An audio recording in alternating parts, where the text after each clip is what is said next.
1139 on the performance measures. That next year, the Board of Regents came before the legislature and asked that the universities be exempted from the bill because they do have the performance agreement. So there are no performance measures for the universities. If we could turn to page 10.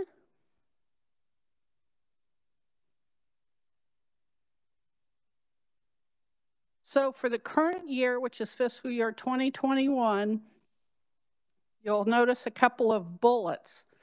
Those are changes that have occurred without legislative action needed to change the amount of money in the Board of Regents or post-secondary education system-wide since the legislature left at the last session. The first is an increase of $4 million based on reappropriation. What that means is money that was not spent in 2020 is allowed to be shifted into 2021. That $4 million consists of $1.1 million in K-State for global food systems, $213,000 in ESARP, which is under K-State, which is Extension and Agricultural County Extension Offices and Agricultural Research. That's for the fire suppression line item. Pittsburgh State, their construction program and polymer science reappropriated $729,000, and then the Board of Regents had approximately $2 million, and that's all scholarship funds. The second bullet is the allotment from the governor of $46.2 million. So that changes the legislative approved amount, which you'll see in that box in the middle of the page. And you'll notice that the agency change from the approved is $295,000. And you'll notice when we get to it on the next page, that will be the supplemental amount for the National Guard scholarship. You'll also notice at the end of that table, the governor's change from approved is $2 million. That is because the governor did not allow all of the allotments, or I'm sorry, all of the reappropriations in that first bullet. The governor can decide whether to allow the funds to reappropriate or lapse. And so in the governor's recommendation, there is a lapse of the $1.1 million for K-State, the $213,000 for ESARP, and the $724,000 for Pittsburgh State. She did allow the reappropriation for the $2 million for the Board of Regents. Again, that's scholarship money. The entire amount of the scholarship is sent out to the different universities. And then for whatever reason, a student may quit, the scholarship money will come back, and the timing of it doesn't allow them to send it back out again. So it just rolls over into the next year. So as a description of everything that happened in 2021, the agency requested $3.2 billion, which includes $828 million in state general fund. This is an all funds increase of $81.5 million, or 2.6% increase, and an SGF increase of the $295,000 for the National Guard scholarship. The all funds increase is primarily due to federal funds from the CARES Act and the Governor's Emergency Education Relief Fund, which you will hear referred to as GEAR funds. Again, due to the COVID pandemic, there were major decreases in expenditures from housing and parking funds, which were refunded to the students who went home. There's also a shift in expenditures for salaries and wages, from salaries and wages to contractual services, commodities, and capital outlay, which moves the campuses to virtual instruction. And again, the SGF is for the National Guard Scholarship Program. So the governor concurs with the agency's revised estimate with the exception of not recommending the supplemental request for the, the supplemental request for the National Guard Scholarship, and lapsed approximately $2 million of the reappropriation. You'll notice at the top of the next page, page 11, there is some information on the National Guard Scholarship Program. That is a request from the National Guard to the Kansas Board of Regents because that scholarship is within the board's budget. And again, the governor did not recommend that supplemental request. The other aspect to the 2021 current year's budget is the governor's allotment. You'll notice in the box at the bottom of the table, there's an SGF allotment of $48.3 million. However, you'll notice that the all funds amount is $22 million, and that is because the gear funds were switched with the state general fund, and that was $26.3 million. So the universities were provided $26.3 million in all other funds, and the governor took that same amount in state general fund. So therefore, the difference between the two is the $22 million. Any questions on 2021? Representative Rajes. Thank you, Madam Chair. Could you kind of explain all that? I mean, we've talked a lot about it, and it seems like a shell game. So can you, I mean, without getting way in the weeds, but just, you know, the putting and the taking out, just kind of explain, if you can, from a, you know, because it's, I guess, why if it was put in there and taken out, or the, I mean, if the money was already budgeted, why did we take it? Why do we put Fed money in and take out, you know, the same? I guess I kind of understand, but I don't know if I fully understand. Again, this is the governor's actions. All I can do is explain that when the decision was made to provide the gear funding that was in the governor's budget, provide that to the universities, then it's kind of a net nil where she removes the same amount of state general fund. So the gear funding was not an add, it was a neutral replacement for, because there was a need for an allotment. So in providing some federal funds to the universities, she could allot the same amount. So it wasn't an increase to their budget, it was a neutral for part of the allotment. So I understand then what was budgeted, she made allotment, which is in her purview, the governor's purview, that is. And so really what we're doing by pulling that money back out, it's a neutral. So what's the impact it have on the entirety of our state budget? I guess that's where I'm trying to connect. Or does it? Or I think I'm missing a link somewhere.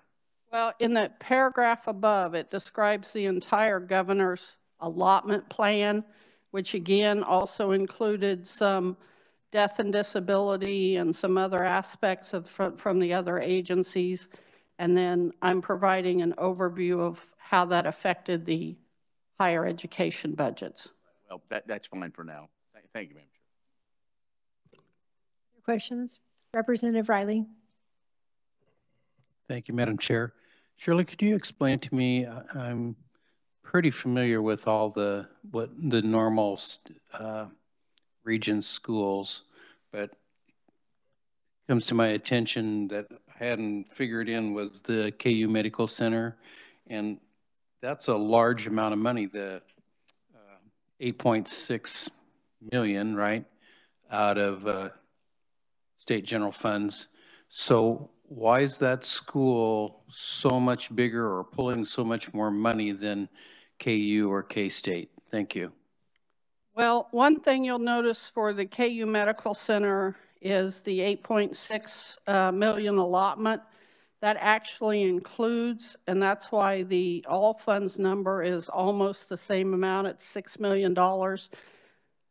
As part of the allotment, there were other things that were taken out, and one of the things was actually a technical adjustment, because I don't know if you'll remember last year, there was a bill passed that allowed for KU Medical Center to have $10 million in a demand transfer. And so the $5 million that was in the SGF line item should have been taken out or removed, and it was not. So that number includes $5 million in addition to the other monies that were moved around and allotted.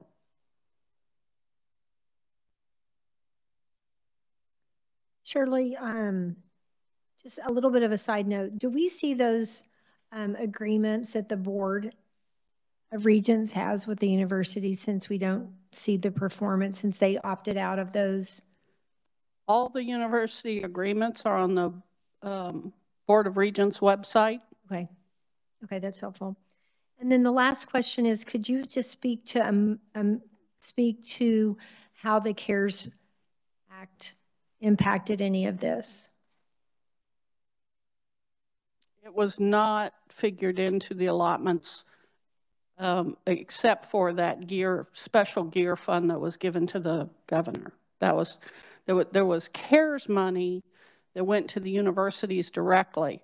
Mm-hmm. And that was divided almost 50-50 to go to the students and for use at the universities.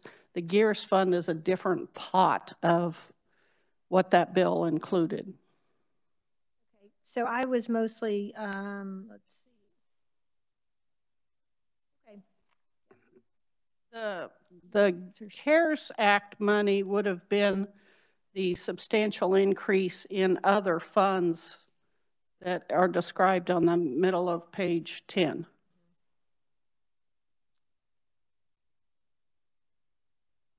All funds increase. Got it. Okay. Other questions for fiscal year 2021? Okay. Please continue. Okay, so turning to page 12, we have the 2022 budget year. The agency requests an operating budget of $3 billion, including $877.8 million of state general fund.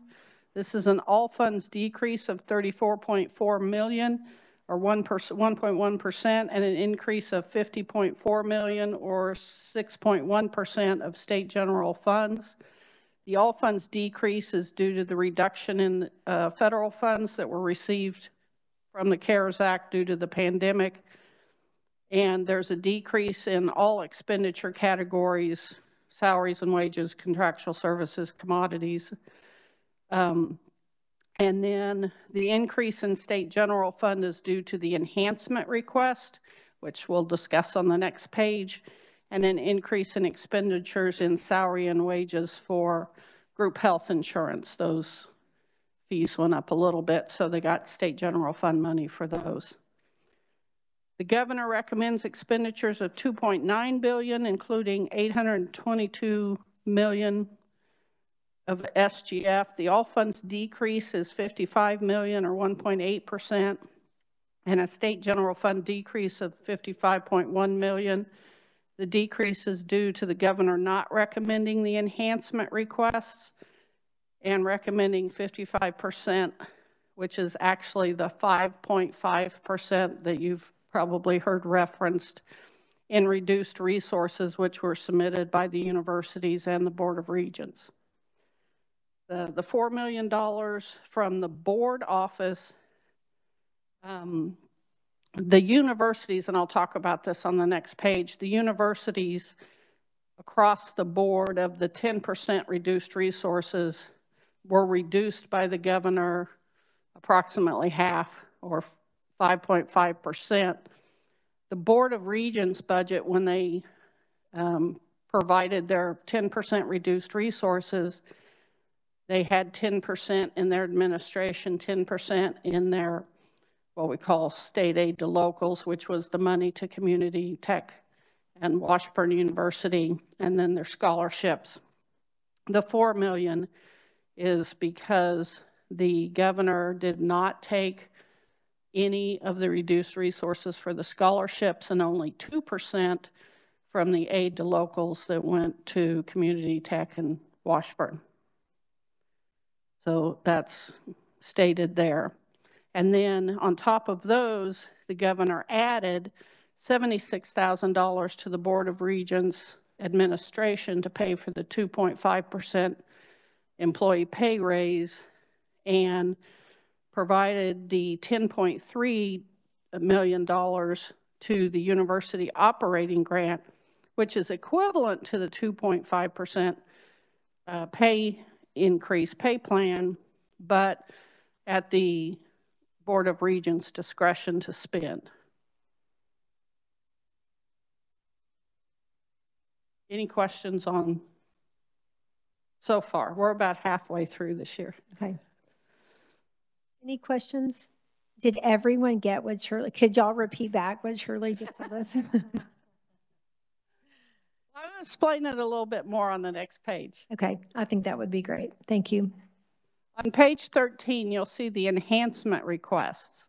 So we'll go through these line by line, but underneath the table, each line item has a description of what the agency asked for in the enhancement request and what the governor recommended. So we'll start with the first one. The agency requested $35.1 million in state general fund to restore the funding for the universities back to the amounts enacted by the 2020 legislature.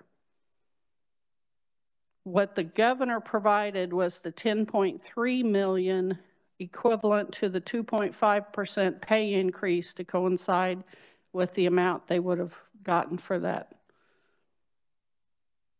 So there's a little difference there in what the ask was and what the governor provided in the recommendation. The second one is Washburn University. Washburn provided some information on 2 programs that they wanted to work with, and that's in the middle of the page, that large paragraph. So that was $3.3 million, and the governor did not recommend that enhancement. The Career Tech Ed full funding. The Career Tech Ed is also known as SB 155. The agency believes they need an additional $2 million to fully fund that program. And again, the governor did not recommend funding that. Close the gap on tiered and non-tiered state aid. There are 2 line items in the Board of Regents budget. This primarily goes to the community and technical college. This funding has been underfunded for many years, and so when they talk about close the gap, they're trying to get to full funding. And again, they didn't provide the amounts there when they submitted their budget for the tiered, and what we mean by tiered are technical classes and non-tiered or general education type classes. So how much each of the colleges receives depends on the formula of how many students they have in the tiered and the non-tiered classes. But to close the gap, they need approximately $3 million for the tiered line item and about $12.3 million for the non-tiered state aid. And the governor did not recommend funding those. The technical education capital outlay. This is a line item in the Board of Regents budget that goes to the community and technical colleges for equipment and buildings. That has been a discussion with those colleges for quite a few years now. I believe we had in the budget last year some money that was went to conference, and I don't believe it stayed in the bill. It came out. But they're requesting $7.5 million this year for that, and that was not recommended by the governor. The Can Grow Engineering Initiative is a bill that the House has heard. That was a bill from 9 years ago, so there's 1 year left on the funding. It comes out of Department of Commerce. It's ELARF money, which is the expanded lottery money, and it's a total of 11.5 million. There's 3.5 that goes to each of the research universities that have engineering programs, KU, K-State, and Wichita State. Again, the National Guard Scholarship, the Adjutant General that has the National Guard within it asked for the supplemental in 21. They also asked for 1.4 million in 22, and that was not recommended by the governor. What was put into the budget by the governor was the $76,000 for a 2.5% salary and wage increase, and then also restored the gear SGF swap. Now that's going to take a little explaining, so hang on. In 21, when the governor gave the entire 26.3, I'm getting all these different amounts mixed up, to the universities, and then allotted the same amount in state general fund. When the year is over, then the Division of Budget provides an allocation of state general fund to the universities to budget for the next year, which would be fiscal year 22. They get the same amount of state general fund from the year before.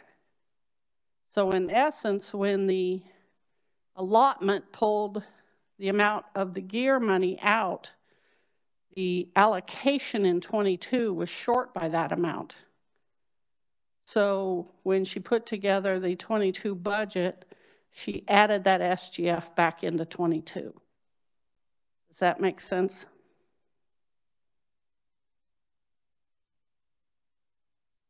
In essence, when the allotment occurs, it reduces the allocation of state general fund for that next year.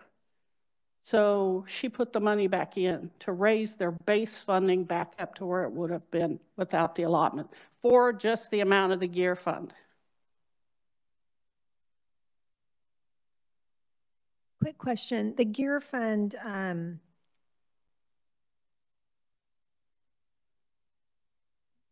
she allotted 26.3, but then she added back the gear fund, and that is the CARES money. That's the that's one of the pots of that's it. One of the pots. Okay, yes. So just so y'all are clear on that was that. So she allotted, and then she put back in the next with the federal money. Correct. Well, we don't. For this year, she made a. Right, I mean, well, we don't know what federal money so far we're going to have this year because we're now on CARES right. or whatever you want to call it. But just to make sure I understand, but the 26.3 was for fiscal year 2021. Yeah, put in from the federal. Okay, so they were basically neutral as far as the 26.3. Correct. And then if we want to continue, they want their budget added that 26.3 back in, so it shows that they didn't lose anything because they don't know how much they're going to get. Correct. Okay, so everyone got that? Okay. Oh, Representative Riley. Thank you, Madam Chair. So surely it's came up several times under the different allotments that money was taken away, and then the governor added back in the money for the 2.5 for the wages increase. So it sounds like she's trying to make sure that the employees get their raises, even though the budgets of some of these regions have been cut back. Am I hearing that correct? It's another aspect of what the changes in the budgets are. There's, well, and I provided you with a summary sheet you should have in front of you. So there was a reduction, and first I want to say there's a typo under Pittsburgh State. I apologize for that. I need to fix those numbers. But in 22, at the bottom there, you will notice there's a negative for the reduced resources, which we haven't talked about. Then there's an add for the gear swap. So she put the state general fund back in. And then, like Representative Riley mentions, there's another add to the university budgets, which includes that amount of the 2.5% pay increase. That's not on the supplemental, the summary that I gave you, because that's currently in the Board of Regents budget, and I don't know how much will be distributed out to each of the, but that's another plus. Did that answer your question? Okay. Okay. Okay. Yep. Please continue. Okay. So the last, now that we've been through the enhancements, the last part is on page 15 is the reduced resources. So on the first two columns on the left of state general fund and all funds, what happens when the Division of Budget provides their allocation to the universities and says, put your budget together with this in mind? They also asked the universities and, well, all state agencies, will you provide me with a list of a reduction of 10% of your state general fund monies? So if I needed to reduce your budget by 10%, where would you want me to take it from? So each of the universities and the Board of Regents provided what 10% of their state general fund would look like, and that's what you see in those left-hand columns. It comes up to 82.8 million. So the governor decided, when she went through all the different budgets and trying to figure out how much money they needed in the budget, they made decisions on how much, what percent to take out of each agency. And if you'll remember, you've already heard from the Historical Society, and the governor took the entire 10%. So what they did with the universities was she took instead of 10, she took 5.5%.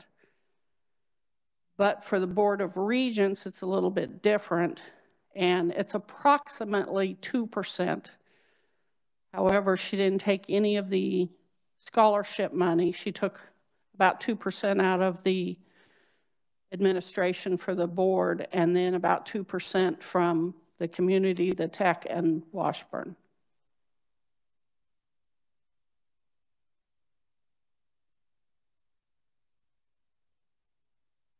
And believe it or not, that's all I have to explain fiscal year 2022. Okay, committee, what questions do you have?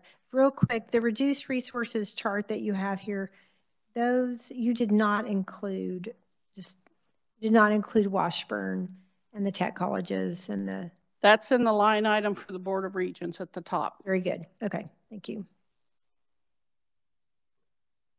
Okay, what other questions, as y'all are absorbing all of this information, what other questions do you have? There was a lot going on over the last 2 years. It's a little bit more confusing just because there's that extra layer of federal money that came in and then in and out and that kind of thing. So yeah.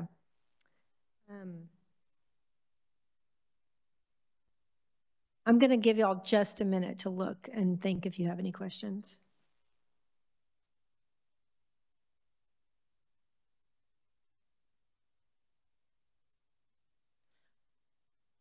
I'll ask one quick question. So the technical, the engineering initiative. So the governor is recommending that that program cease. It's $10 million, 1/3 to each of those 3 universities, but the statute actually expires. yes. The statute lists how many years it applies to, and once that final year hits, then there has to be a new bill or... And so she's not recommending? No, because there's one more year for it yet. The Engineering Initiative Fund is actually still active. But the Board of Regents submitted the bill this year instead of waiting till next year on the year it expires. So, and so we're assuming it might be in her budget next year. I mean, it's not in it this year because it's not going to expire this year. Okay. Yes. Okay, Representative Riley. Thanks, Madam Chair. And maybe this, we're going to have a presentation in a little while from the Board of Regents, right? Yes, we are. My concern is just the big cuts, and maybe we can get some explanation on between the governor's recommendation. Yep. Okay, anyone else with any questions? Yes, Representative Fairchild. As far as the 10% cut or the 10%, you know, that the universities have to go through, is that something they're required to submit every year, or is it just for this year? It has happened quite a few years over the past few, and it depends on how healthy the state's budget is. We have had, for the most part, 5% reduced resource packages that the governors have looked at, have requested that the universities and other agencies prepare and have looked at. The 10% is the largest one I've seen since I've been here. Anyone else? Okay. Okay, so a couple other things in the document, and again, I just want to reiterate, I'm going to go through these real quick.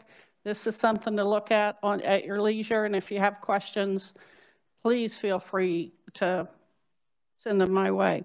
On page 17, in the middle of the page, there's just a general table of the State General Fund operating budget for each of the universities. Again, because it says operating, there's no capital improvements in the numbers.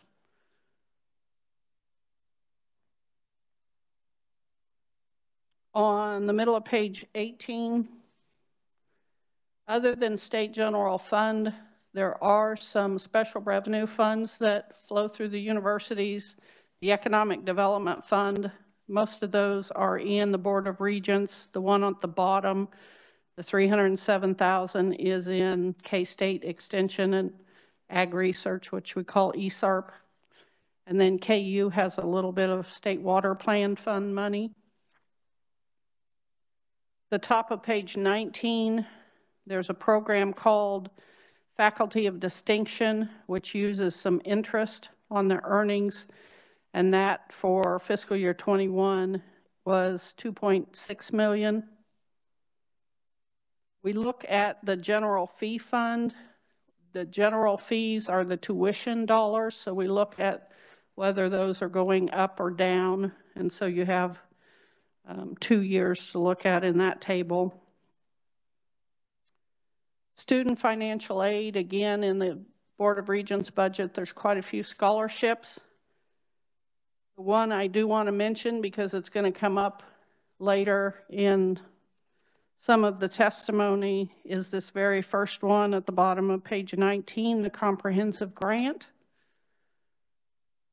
That is a scholarship that's about $16.2 million, and half of that goes to the private colleges. And of the scholarships, that's pretty much the main scholarship that goes to private universities. And then there's also the scholarships are broken up into need-based and service-based. On page 21, you've got the service-based aid, which includes teachers, nursing, ROTC, National Guard, military.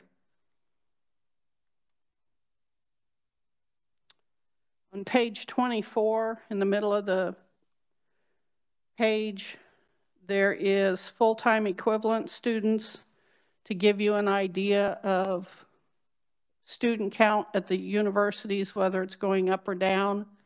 And you'll see here it's down for the last 3 years, except for KU Med Center. And I think I've mentioned before, the Board of Regents has data books for the universities, for the community colleges, the tech colleges. It's a plethora of information, pretty much anything you'd ever want to know about any of the universities or schools. So there's some information we provide here that comes out of the data books. Do the data books have a name? So data book. They're just called the data book. There's a university data book, a community college data book. When you go on the Board of Regents website, at the top, there's a little tab that says data. Okay. You click on that and it takes you to all the data books. Okay, thank you. They have peer institutions, which are colleges and universities around the country that are as like they are. So they show you those, and then they rank different parameters to the peer institutions, such as what the salaries are, tuition and fees. So there's some information there on those. The FTE table for the system is on page 27 at the top. And then there is information for each one of the agencies, the Board of Regents, Emporia, Fort Hays. I will tell you when we get to the presentations by each of the representatives, K-State technically has 3 agencies. They have the main campus, the ESARP, and the Veterinary Medical Center, and General Myers will touch on all 3 of those as one, and Chancellor Gerard will touch on KU and KU Med Center as one. And then the very last thing, the very last page, are capital improvements. So I'll go over those as quickly as possible, but again, please ask questions. So in current year 21, the agency estimates a revised capital improvement budget of $146.8 million. This is including $607,000 of state general fund. It's an all funds increase of $22.2 million and a state general fund decrease of $1.7 million. The $1.7 million decrease is because last year when KU Med Center presented their budget, they had $1.7 million state general fund in rehab and repair. And this year when they presented their budget, they did not include any state general fund expenditures. The other decrease in state general fund was K-State Polytechnic had a bond for energy conservation, and that was paid off. In capital improvements in the universities, the only state general fund that's used is primarily for bond payments, and the principal of the bond payments is shown in capital improvements, whereas the interest to bond payments are in operating. So the $600,000 that's left in the budgets are Pittsburgh State, and that's their energy conservation bonds. For fiscal 22, the agencies requested capital improvements of $111.8 million. That includes $609,000 for state general fund. It's an all funds decrease of $35 million or 23.8%, and a slight increase in state general fund for the bond.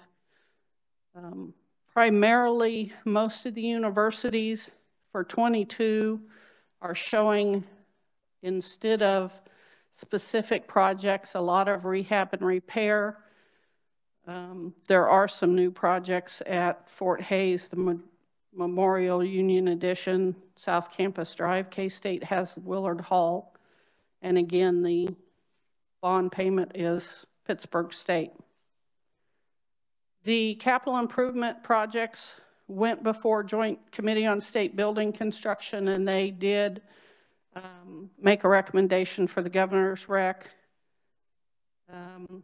In addition to what I've shown you here in the budget, there will be a request from Wichita State University for an additional $15 million in bonding authority for a new convergence sciences. And then for the Educational Building Fund, which is a 1 mill levy in the Board of Regents budget, it's a no limit fund. The governor is asking to transfer $115,000 to the Historical Society to repair some storm damage to culverts. And with that, I will stand for questions. Okay, thank you. Did we hear that 115,000 we heard about last week? Yeah. You heard about it twice. Yes. When I did the Right. budget and when Historical did the budget. And that ask from Wichita State for $15 million, that's new since that's a kind of addition to the...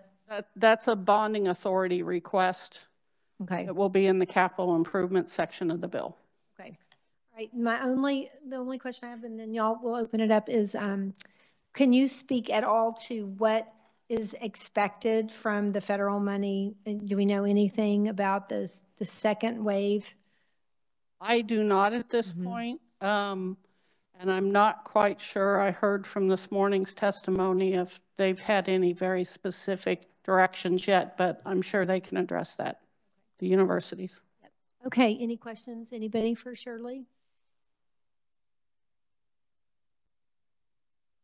Okay, then we will move on to the next part of the day, which is hearing from the Kansas Board of Regents, Washburn, and the University of Kansas. And as much as we would love to continue to hear from them for a long period of time, sorry, maybe that's somebody that's not muted, that's, okay, yep. I think that's gonna help. Like if you stay muted for just 1 second, and then I'll turn mine off. As much as we would love to hear them, I'm sure we could hear from them for a long time. We're going to have to limit it to about 15 minutes, and that is even going to keep us, that's going to keep us after. But we're going to, my vice chair will let us know when they're coming up on 15 minutes. Okay. And then also ask questions, but try to keep your questions brief. So, okay, I will now defer to Blake, and I'll turn off my microphone, and hopefully we won't get that noise. So please share with us. Thank you for being here. All right, thank you. Good afternoon, Chair Humphreys and members of the committee. Can everyone hear me okay? Okay, great, thank you. I had planned to share a PowerPoint. I'm not, based on the time, I'm not going to do that now. You'll have a copy of that PowerPoint. You can go through it. I'm just going to hit a few highlights if that's okay. Great, in the interest of time. I would like to offer just a couple of points of clarification that Shirley explained. And I want to be sure that everyone understands that. The engineering funding is actually not in the budget. It's a demand transfer from ELARF. And so it's part of statute. So essentially what the Board of Regents is asking on behalf of the 3 universities with engineering programs is to amend that statute and include 10 more demand transfers. So you won't see that as a part of the governor's budget. I'd also like to follow up on the performance agreement process. We're not excluded from performance. Our process was passed in statute with Senate Bill 345 that actually formed the system in 1999, where it gave us the opportunity to govern the state universities and coordinate the community and technical colleges. each institution has a performance agreement with the board, and non-targeted new funding is at risk with those performance agreements. Now, one thing we've been able to do with the budget director's permission is that we've been able to move money if an institution loses their new funding. And so as an example, if a community college loses funding because they didn't meet performance, they lose that additional increase in funding, then we would move those dollars to a scholarship program that the two-year colleges benefit from. So we don't try to move it out of their funding, if the legislature decides to not allow us to move funding anymore, which would be your purview, that funding would just lapse back to the state general fund. So I just wanted to add that piece. And then finally, just in terms of a clarification, the 10.3 million that's in the governor's budget, and I think it was stated that it was calculated based on a 2.5% increase for employees, a pay raise. That actually is calculated on the state general fund portion for the universities for that 2.5% pay increase. So that does not cover a 2.5% pay increase for universities because, as you know, state general fund is one part of that. I believe that the chancellor will probably talk a little more about how that would work, and I just wanted to be sure that we had clarification there. I also wanted to just briefly tell you that we've developed a strategic plan to better serve Kansas. We did focus groups throughout the entire state, went to Garden City, Dodge City, Colby, Hayes, Wichita, Kansas City, Topeka, and Pittsburgh, and just really talked to two groups of people. We talked to parents and students in one group, and then we talked to business leaders in a second focus group. And really, after gathering all that information, we came out with they really wanted their higher education system to really serve families, businesses, and promote economic prosperity. And so under families, we're going to have metrics in access, affordability, and success. In business, we're going to really look at our talent pipeline and innovation, and in economic prosperity, really the intentional job creation for our state is going to be important. As you know, the COVID-19 and the virus really caused some disruption on our campuses. Our campuses had to shut down essentially in March of last year. I'm proud of how the campuses turned very quickly and began to operate in an online format, and also really reached out to their local communities. And this was all of the community and technical colleges as well, helping communities, supplying ventilators, and assisting with healthcare in those communities. But as you know, many of the revenue streams were disrupted. And again, the institutions can tell you exactly how that funding was disrupted. Now, I would term the virus not only as a disruptor, but an accelerator. We saw some trends that were happening that this accelerated. Our college going rate was actually dropping. And this really, it has dropped about 5 percentage points since 2014. And this accelerated, the virus accelerated that drop. We actually have data out of Georgetown that says of those households who were had a student going to pursue an associate degree, okay? And that was 79% of those households. 29% canceled their plans to take classes. For the universities, 69% of those households were going to pursue a bachelor's degree program. 24% canceled their plans. We also, in terms of the free application for federal student aid, which is termed as the FAFSA. It's really an indicator of who's interested in going to college many times. We see those applications down 13%. So these items are very troubling for us. Some of these trends are troubling. The institutions are engaging with Kansans and certainly trying to reverse these trends. But we have seen really flat enrollments to slightly down at our universities, at our community colleges. The drops have been larger, and that's likely due to the fact that they're serving students who are more at risk.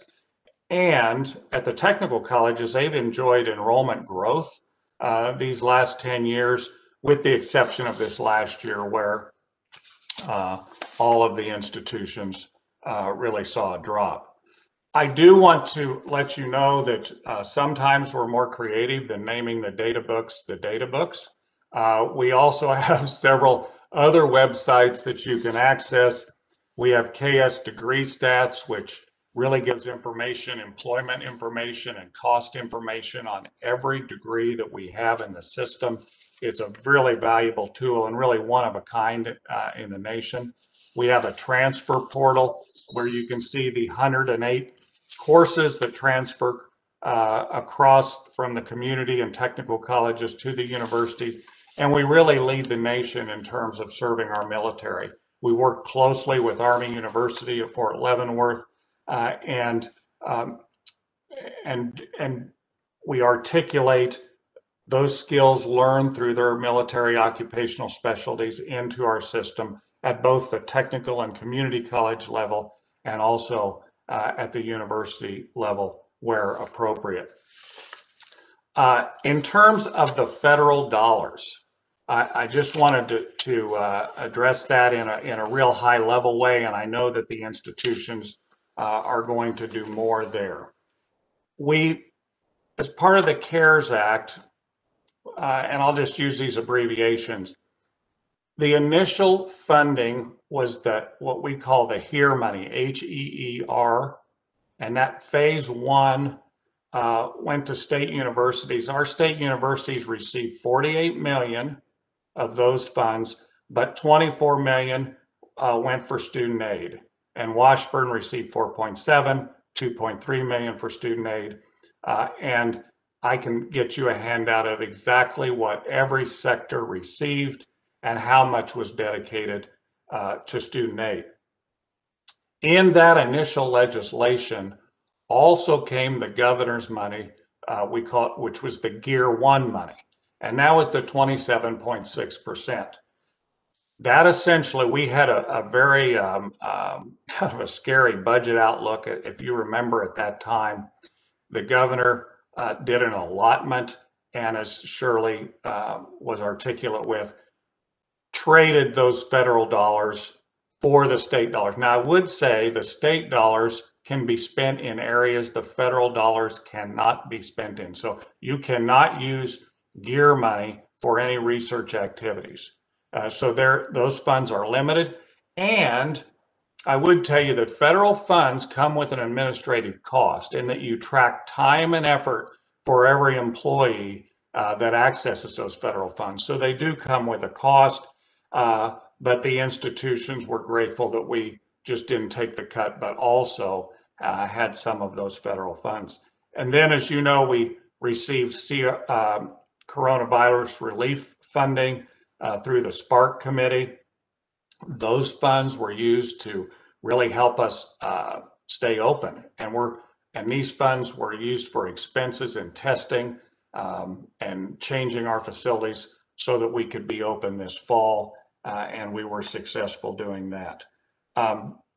And then recently, we've received the HEER 2 funding, and I have a table on how much that was as well, along with the GEAR money. So that's like the CARES 2. And I would tell you, we have not yet received clear guidance on those funds, and so people will wait to expend those funds, but we're grateful for those. I wanted to just give you a total. of the institutional money, the federal money, about 113 million has come down in federal money. The reduction of the budget was 36.5 million in state general fund. And so it looks like, hey, you're 76.9 million to the positive. You're doing really, really well. That would be fine if the other revenue streams wouldn't have been threatened and wouldn't have had so much pressure on them. As you can imagine, when we shut down the entire campuses essentially for the summer, all types of revenue streams were shut off. I'll yield that time certainly to the institutions who can tell you in a more specific way how that worked. Yep, and I think you're at about 2 minutes, so. Okay, so just in terms of our appropriation, we would ask to restore the 33.5 million that's been cut out of the state general fund for universities. We'd like for you to consider the National Guard Scholarship of 1.4 million, and then it's important to fund the Excel in Career and Technical Education. That'll require 2.1 million this year and about 8.35 million we expect for budget year FY22. And with that, that concludes my presentation. Wow, thank you so much. We appreciate that. Okay, questions? Yes, Representative Riley. Thank you, Madam Chair. Just a real quick question here. Getting feedback.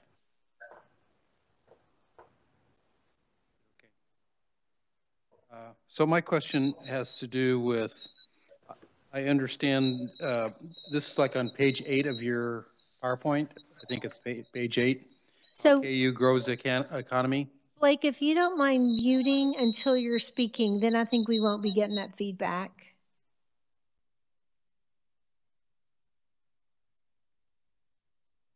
Go ahead, Representative.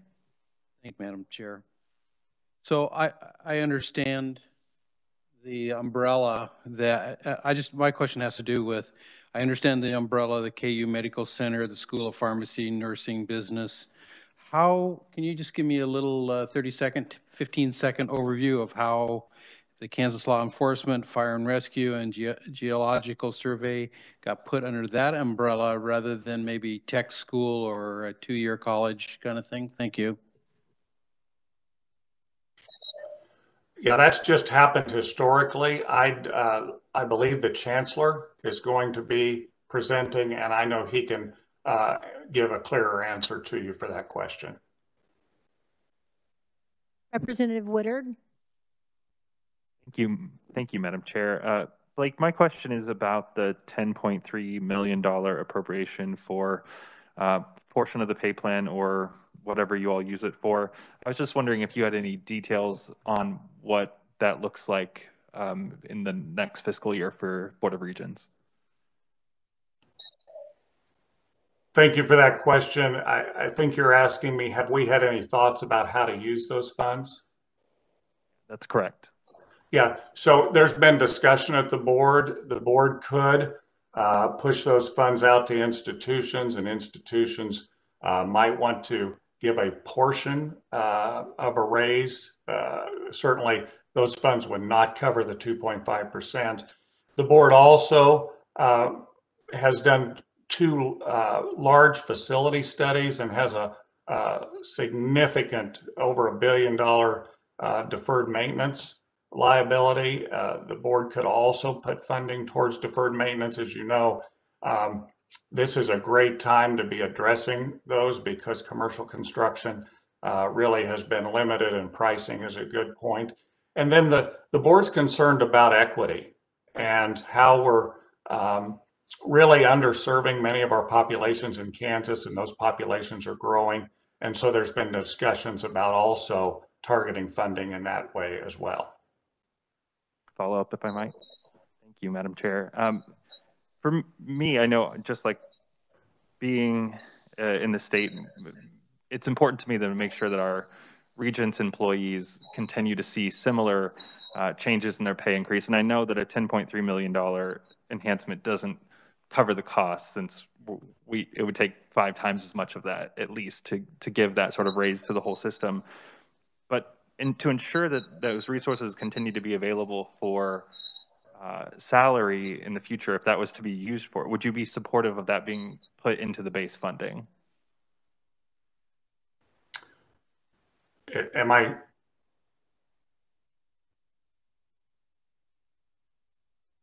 Go ahead. Yeah, Blake, it's you. At this point, the board has not made a decision with those funds and has not made a recommendation. I expect that to happen this month. And so I could not speak for the board at this time on moving those to the base. Thank you. Thank you, Madam Chair. Okay, any further questions? Blake, thank you. And I'm assuming we have printed, I don't know if you can see us. I don't see us on there, but possibly this is your it looks like this would be your PowerPoint. Okay, so a committee, I would urge you to take a look at this, do your homework. So, okay, thank you. You have any closing remarks, Blake?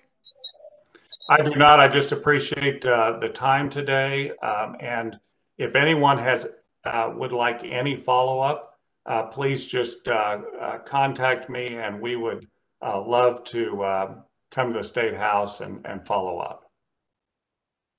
Very good. Thank you so much. We appreciate it. Thank you. Okay, very good. Now, President Farley, we have you on for Washburn. I don't know if you've been up there the whole time. I just am now seeing your face. But so we're doing about 15 minutes and then maybe a few minutes of questions. So welcome to our committee, and just it's all yours. I wish it was all mine.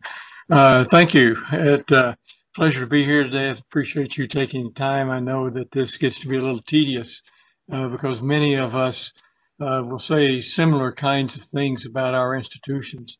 And I hope that you come away at least with an idea that the state of Kansas really has some fine universities, community colleges, vocational schools, and the leadership in those schools are really rather remarkable. I'm really pleased to be able to be in the same room with them most of the time. But today, I appreciate you inviting us. Enjoyed being here. Look forward to the discussion that we will undoubtedly have. You did help last year in a very difficult year for higher education in passing along those CARES monies, even though they are one-time monies, couldn't do everything on campus. The things that they could do on campus were tremendous. And we've got a table at the back of the written material that you have that demonstrates what we've spent those monies for and some very high level summaries that are there. We recognize that passing a budget is really difficult when you have a lot of priorities, when you have a lot of things that are good. And I don't think there's a single suggestion that comes forth from these presidents that is not a good one. It's simply a matter of what can we do? We feel your pain, as some people say, because once you go through and you make very difficult decisions, when that comes back to the campus, each one of us have to make really difficult decisions, and they are. We try to do our best to make sure that we don't do anything that impairs in any way students and their ability to get a high level education. If they come to Washburn, and as you learn more about Washburn, in fact, I've talked with several of you already last week. As you learn more about Washburn, I hope you'll agree that we are a unique institution. University as it stands today is a public institution. It was created by constitutional and statutory provisions. Washburn University has a board of regents. We are not a subject of the Kansas Board of Regents, except that they do coordinate us, but they do not govern us. We've got a 9-member board. All but one are appointed by people that are that have been appointed by a political process. And one that didn't is the Kansas Board of Regents does appoint a person to our board just for coordinating shape, since, and we've done a pretty good job of getting really great people from Kansas Board of Regents. They coordinate us. They don't give us direct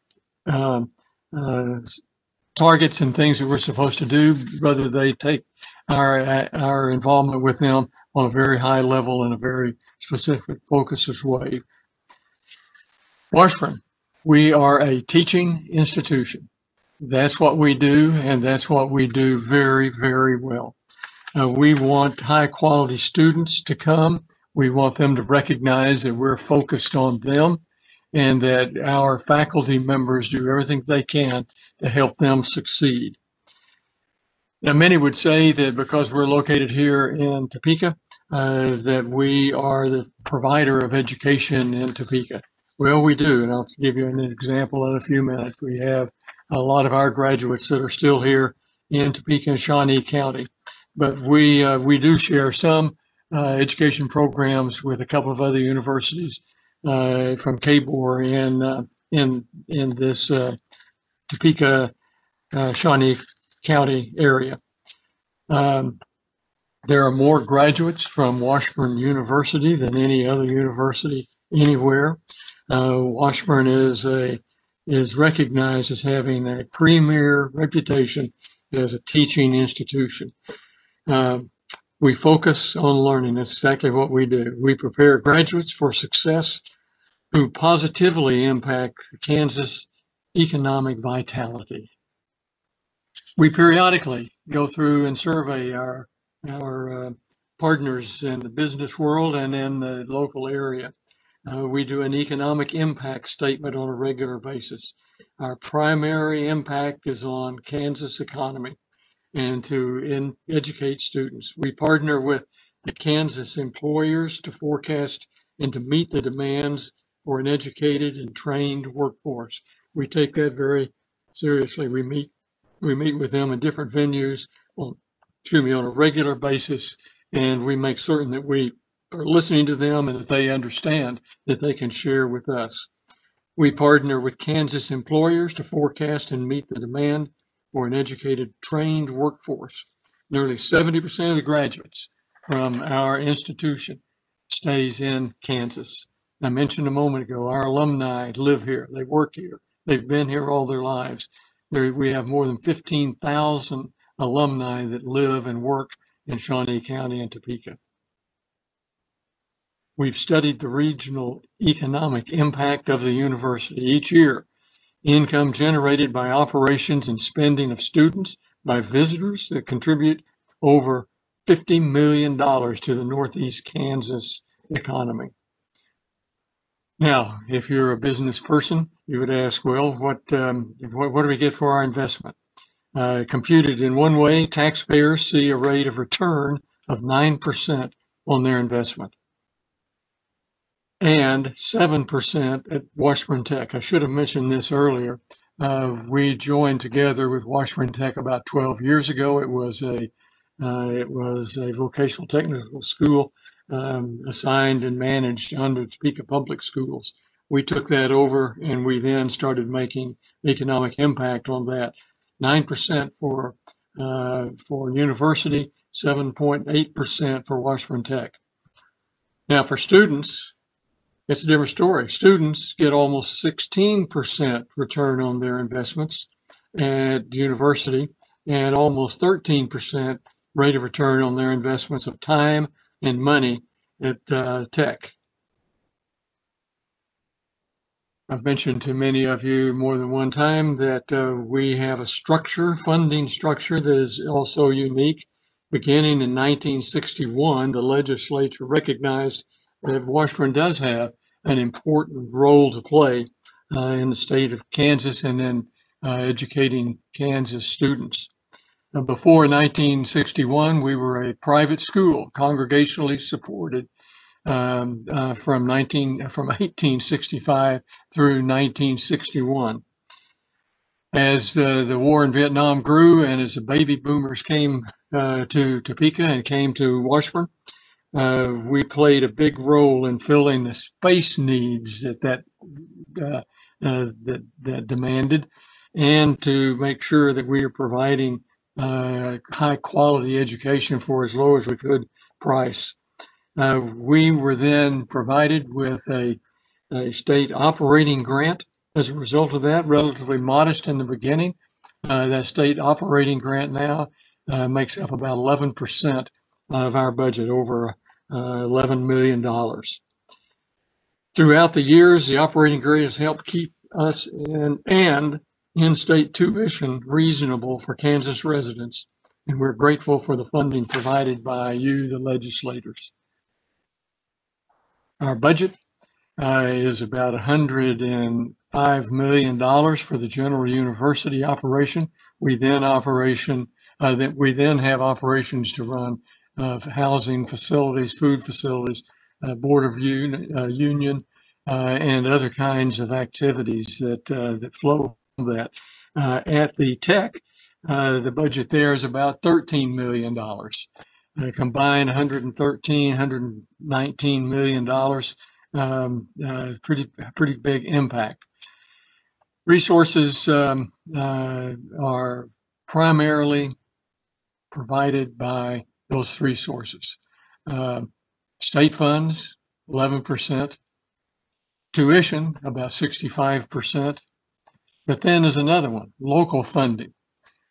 When we became a public institution in 1961, we received an ad valorem tax that stayed in place through the 1900s until 1999, when we asked the legislature, when we asked our local delegation, when we asked the governor, would they support changing our funding model from the local funds from a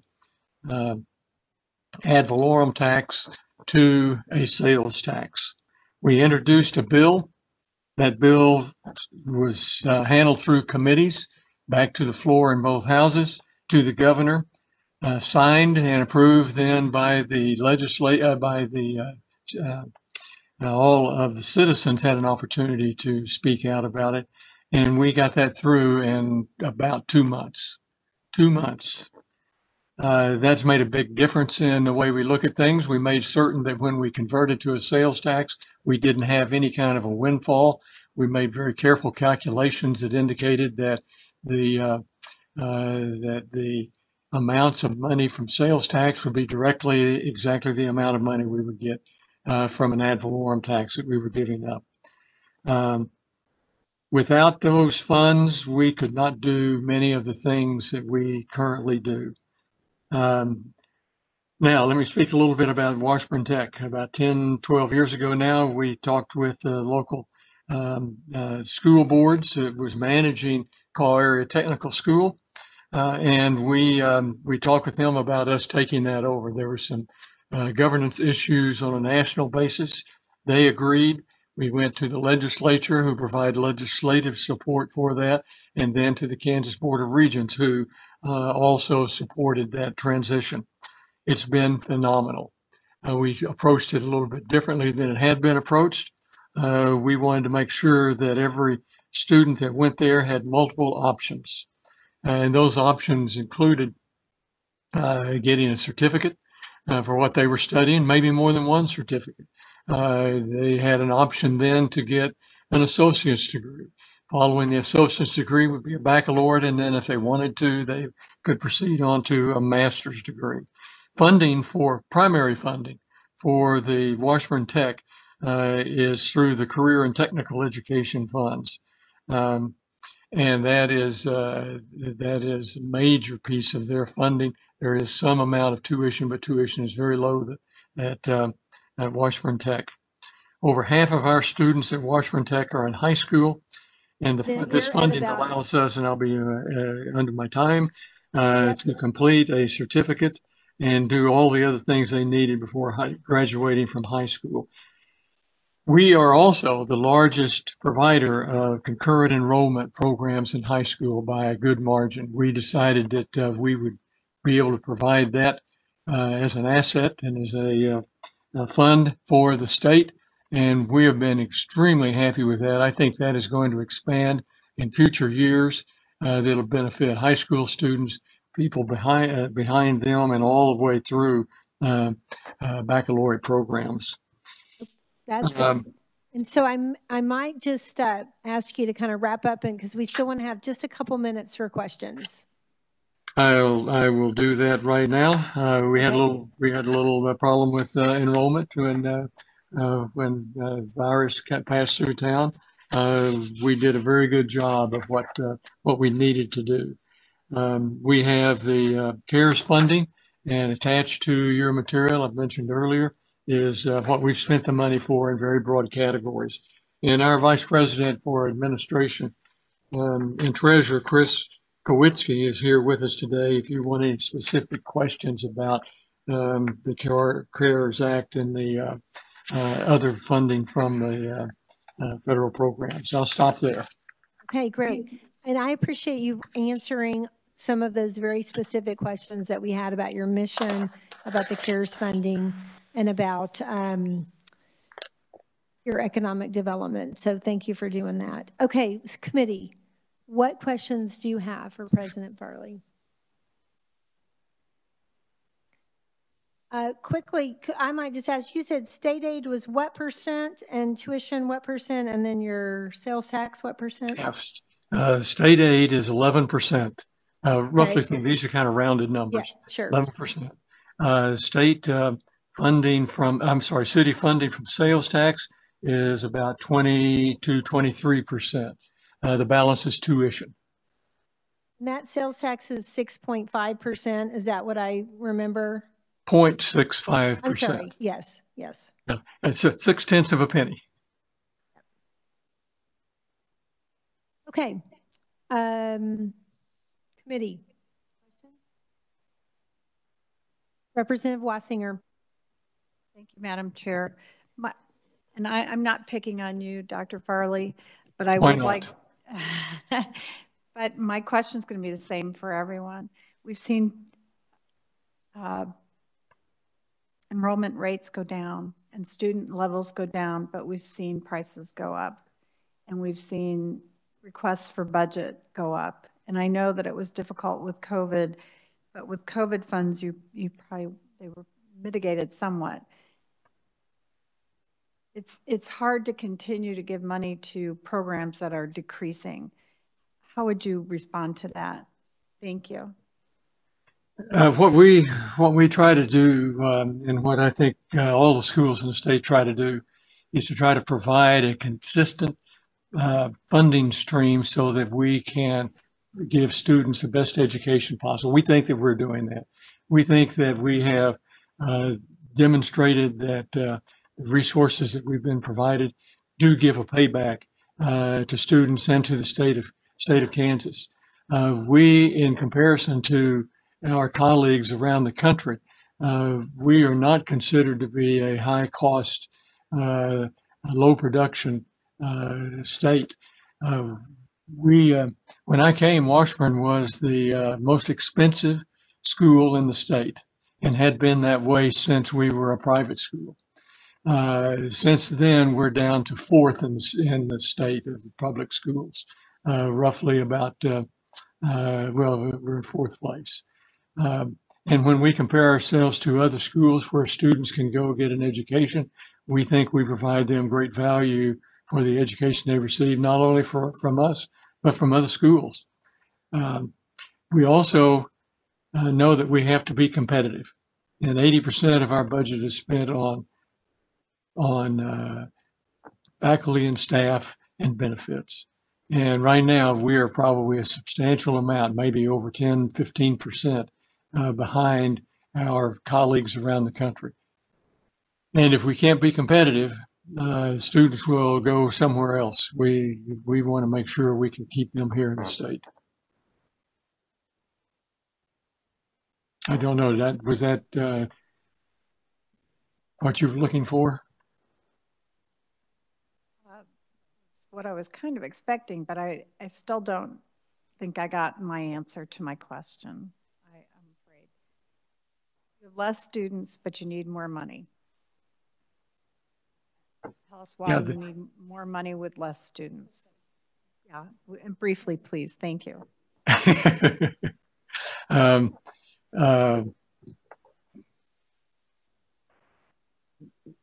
In order to cover all of the costs that we have to provide the quality of education that we want, it has to have more than one source of funding. And we think that the way we are providing this education gives us the most economical means that we can. And I suspect that didn't answer your question. Thank you. That was brief. Okay, Representative Riley. Yes, follow up on that. So why do you not have all of the other major colleges, two-year colleges, I see it too, why do you not have alumni funding in there receiving money?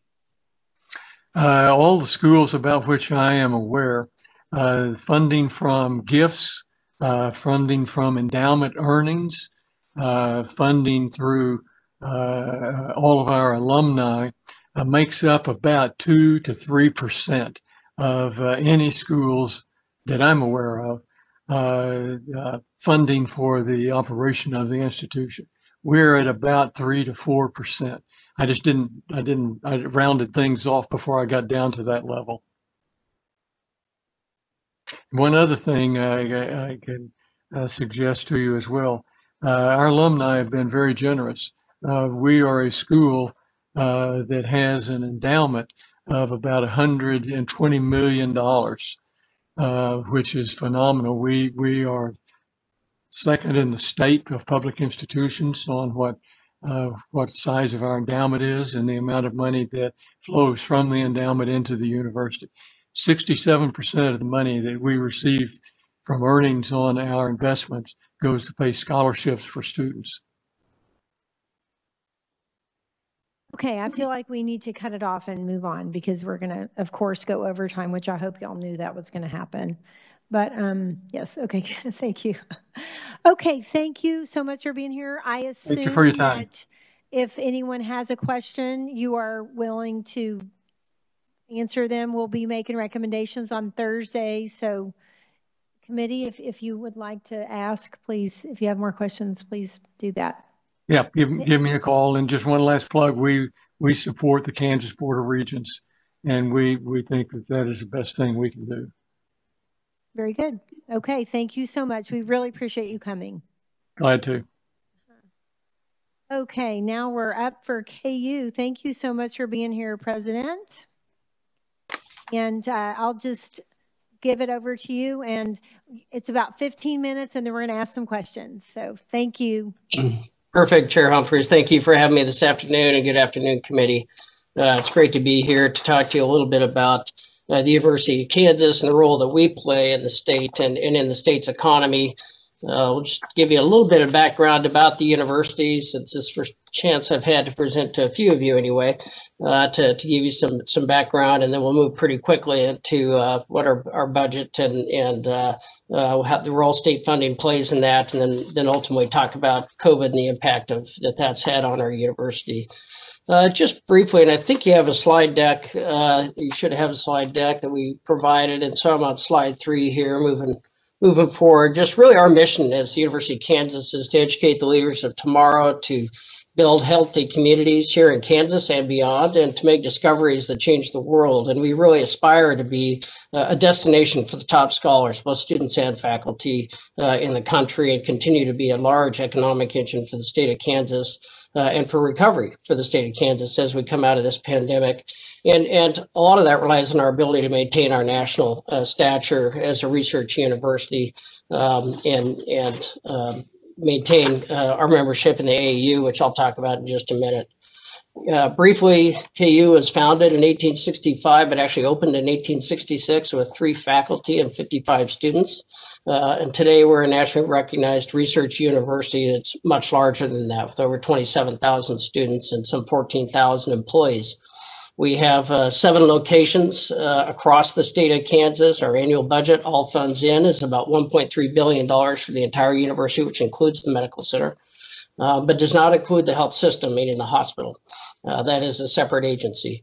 We draw down about $275 million a year in external research funding, meaning external to the state of Kansas. And so that's money that comes here and largely gets invested in people to do that research. We have activities in all 105 counties in the state, and speaking to our national stature, which allows us to draw the talent. We have 48 of our graduate programs are listed in the top 50 in the U.S. The Association of American Universities is the 65 top research universities in North America, which includes Canada and includes privates and public universities. And we're very pleased to be one of the 34 publics in that organization and have been since the turn of the century.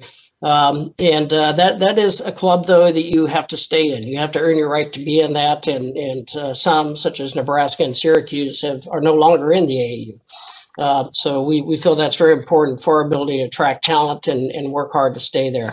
We also provide the state's only schools of pharmacy and medicine.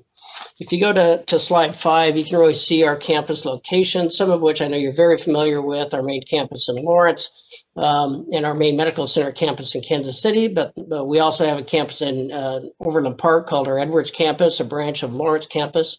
And we have a small site up in Leavenworth across the gates from Fort Leavenworth, where we have about 100 graduate students there that are all majors at the fort. The medical center has 3 campuses, Kansas City being the main one. We have a campus in Wichita that has been there for 40 years and been highly successful, has trained about half of the doctors in that region. And then in 2011, we created the Salina campus, which is now home to both the schools of nursing and medicine, and has been very successful in that community. The other campus that people don't think about necessarily is the Kansas Law Enforcement Training Center. I think there was a question about that earlier. Why it's a part of KU, that's a great question. It's been that way since the 60s when it was created, and has been under the purview of KU ever since that time. I'm not sure I could give you the rationale for it at that particular moment in time, but we're very proud of the work that they do there, and they're a very important part of our community. If you go to slide 6, you can see from a workforce perspective, we award about over 7,000 degrees and certificates every year. And our student body is made up, it's fairly unique for the state of Kansas. 40% of our students come from outside the state of Kansas. And that includes all 49 states and 110 countries. But of those 40% that come here to go to school, a quarter of those stay after they graduate. So we are importing that talent and are working to try and keep even more of them here as they graduate. We partner very closely with industry. We have some 3,000 industry partners doing everything from experiential learning opportunities to research projects and curriculum design. Our research generates discoveries, and discoveries ultimately in many instances can create patents. And so we've developed an infrastructure to create companies out of those patents. And we currently have 44 active companies that have spun out of our research discoveries, and those continue to grow. We also help recruit companies to Kansas.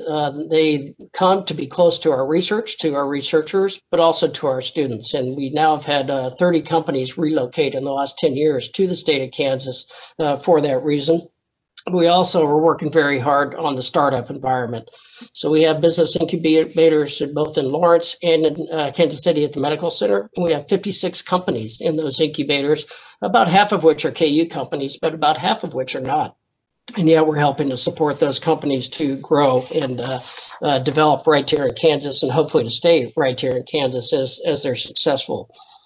On slide 7, talk a little bit about the job piece of it. And one thing I do want to focus on, I know time is tight, but that $275 million of research dollars that we bring in is spent almost exclusively on people. So over 4,000 jobs come just from our research infrastructure alone, and is self-funded in that regard. So just a great return on investment for the state of Kansas. And we certainly work very closely with our economic development partners at the state and the local level to draw companies here and to keep companies here. We, like Dr. Farley mentioned something about our alumni. We have 350,000 alumni around the world. So it's not surprising that about 40% of our donations actually come to us from outside the state of Kansas. And that's money that comes from all over the country and the world that comes back here to help support our university and help support jobs in the state of Kansas.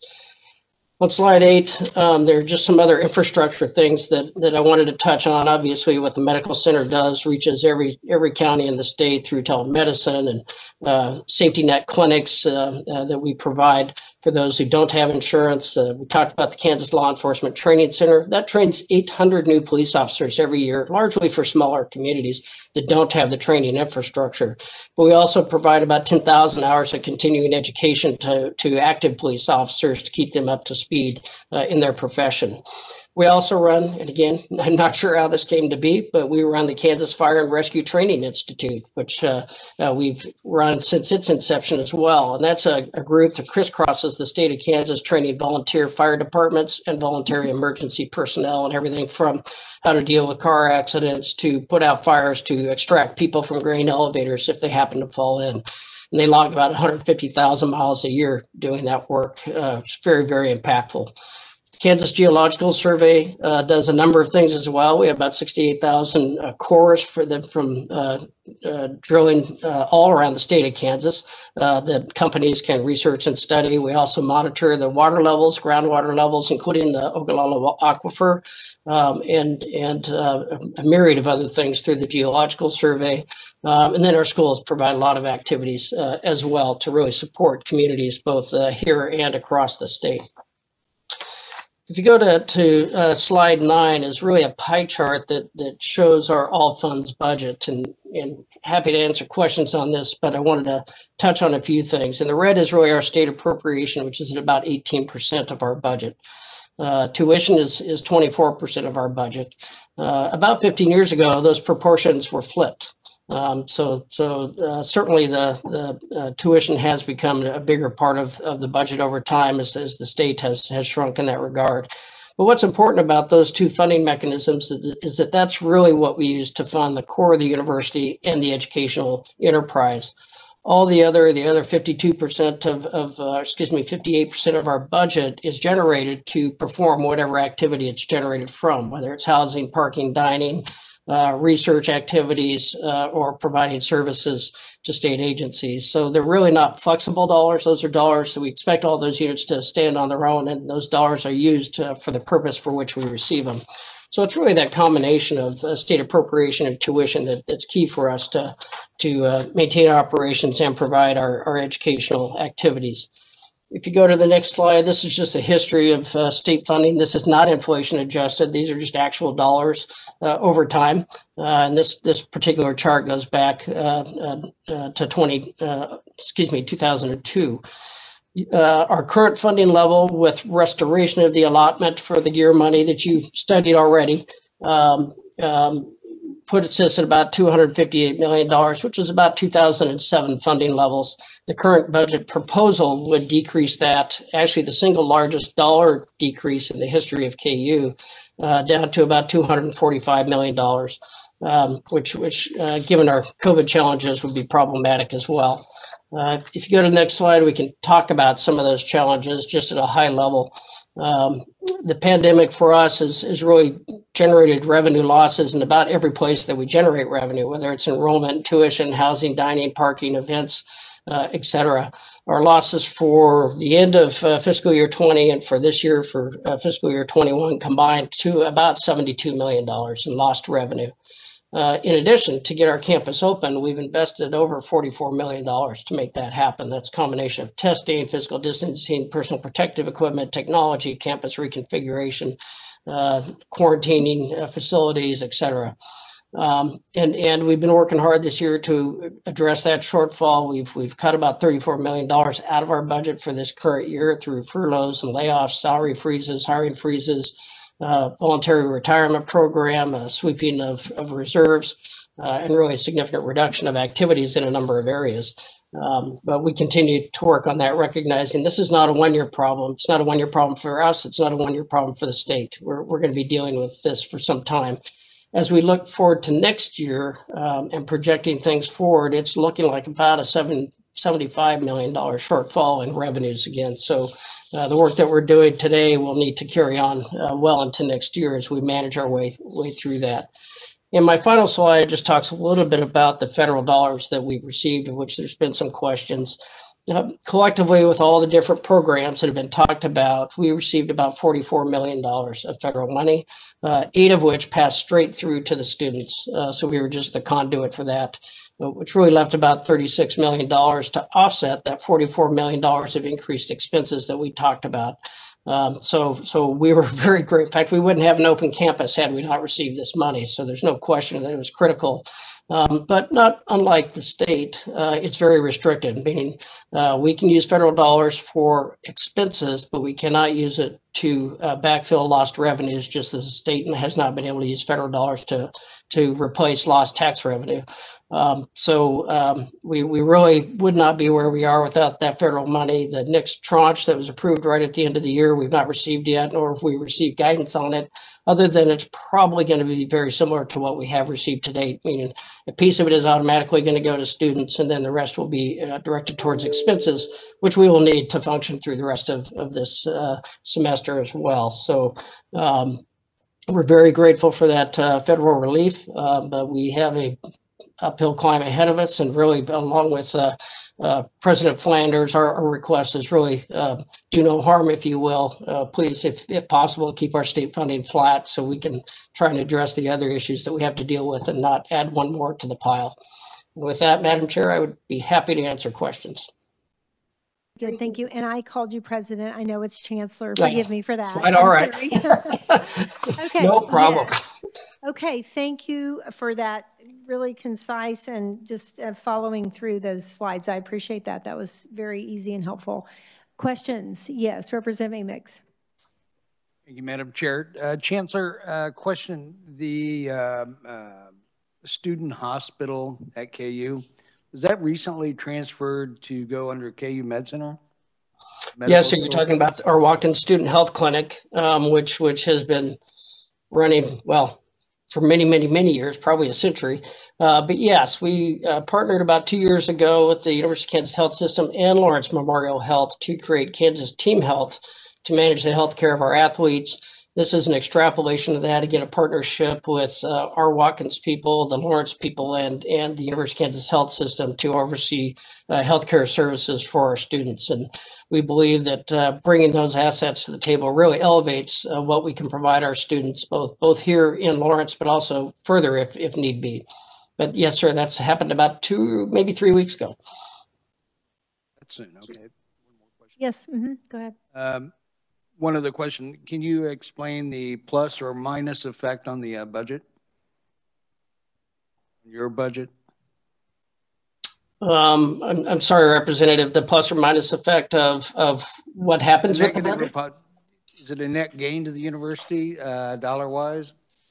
You're saying this by the new partnership arrangement? Oh, I'm sorry. Okay. Yes. Sorry. Still on Watkins. And that monetarily, it's a wash.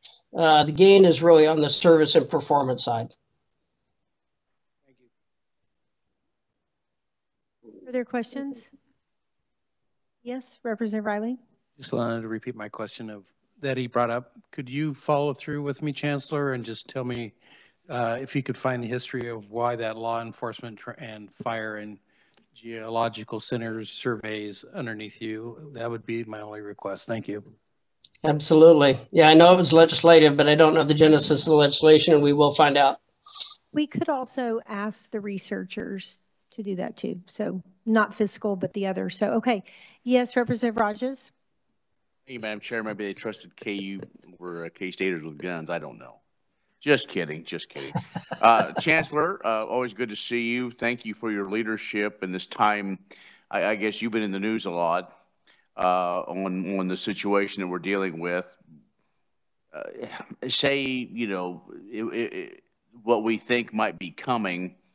When's an announcement going to be made on what programs or what services, what buildings are going to be closed because of this?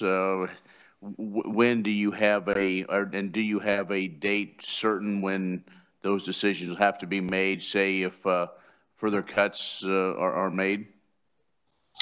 Well, certainly we're working hard on that through this spring and hope to have a roadmap towards the end of spring. We're working obviously with our leadership team, but also with our faculty and staff to identify that roadmap, which is going to be a very, very difficult one. And to your point, some things are going to have to close. Some things we're going to have to stop doing because we just can't afford to do it. And we want to do that as strategically as possible so that we can come out of this stronger. But we have a painful spring ahead of us and certainly hope by late April to May that we've got a pretty good roadmap for that. I'll be very quick, and I know we're over time, and thank you for being here.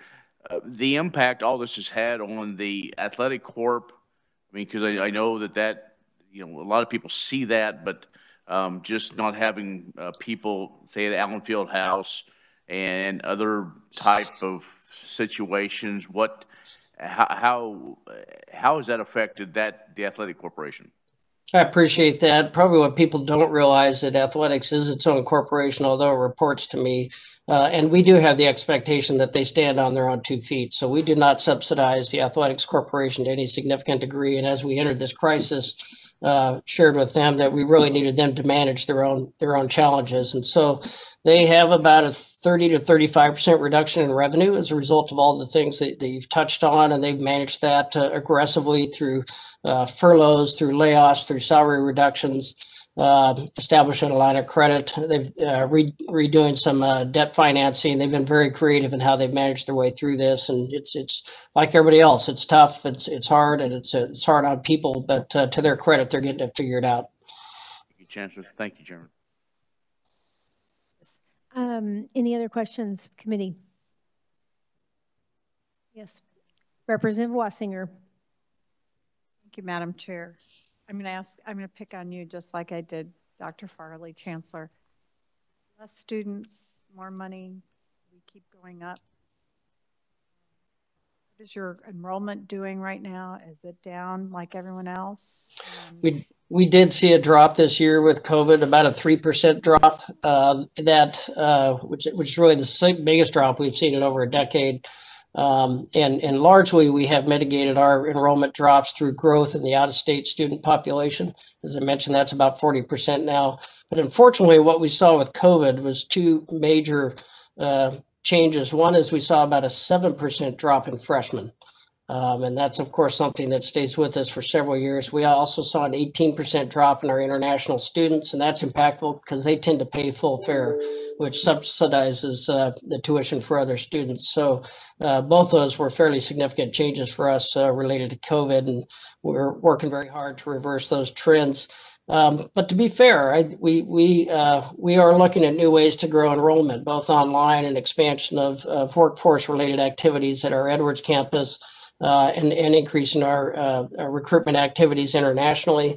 Our preference would be to grow our way out of this, but it's going to be in a very tough environment. So at the same time, we're really taking a hard look at our footprint and seeing how we can shrink that to decrease costs. And the environment we're in was already trending, as has already been said. Higher ed's seen a decline every year in America for the last 10 years. And that's going to continue for the next 10 years, with 2026 being a bit of a cliff, which is 18 years after the Great Recession. There just were not a lot of births that year, and so there's not a lot of high school seniors. So we know this is that trend is going to continue, and that we need to adjust to that. And to your point about expense, there's really not a lot of upside opportunity from a tuition perspective. So increasing tuition further is probably not a big flexible thing for us to do. We've got to maintain costs. Thank you very much. I just have one quick question.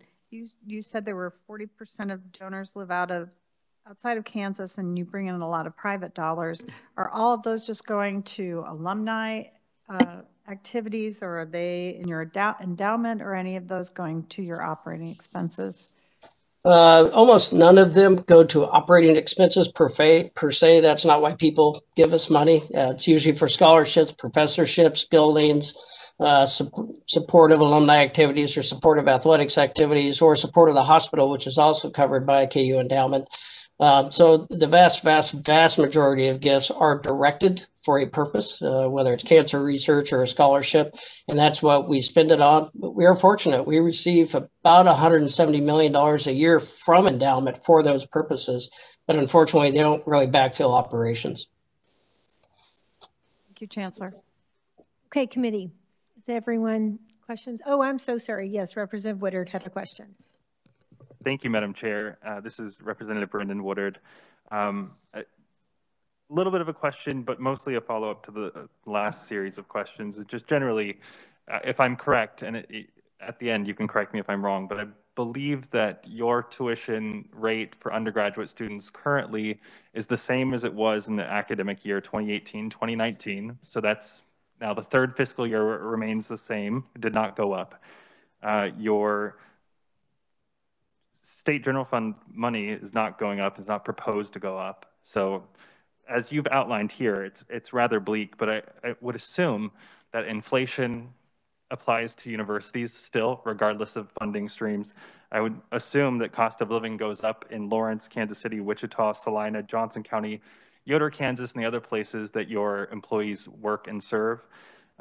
So just generally, whether or not inflation and cost of living and healthcare premium increases apply to you all as well as it does to every other part of the economy. Yeah, very fair question or statement, accurate statement, which is that yes, absolutely, it does apply. And we've been dealing with that. But we also, to the previous question, recognized that even though state funding was not really going up, we couldn't continue to increase tuition. And so for the last 2 years in a row, we've held tuition flat. That's not happened in the record of the university that we can find, which probably always goes back to the 60s, but we've not held tuition flat 2 years in a row previously. We would love to do it a third year in a row. I don't know if we'll pull it off, but we're very, very cognizant of that price point. And so we've just had to make it up elsewhere within the university in terms of trimming and operations. Thank you, Chancellor. Thank you for the committee's discussion, and thank you, Madam Chair. Very good. Thank you. Okay, committee, thank you for a long committee. We're going to do it again tomorrow. We will be also having minutes sent out for you to review, and we'll approve those one day this week also for our past meeting. So be expecting that. Okay, we are adjourned.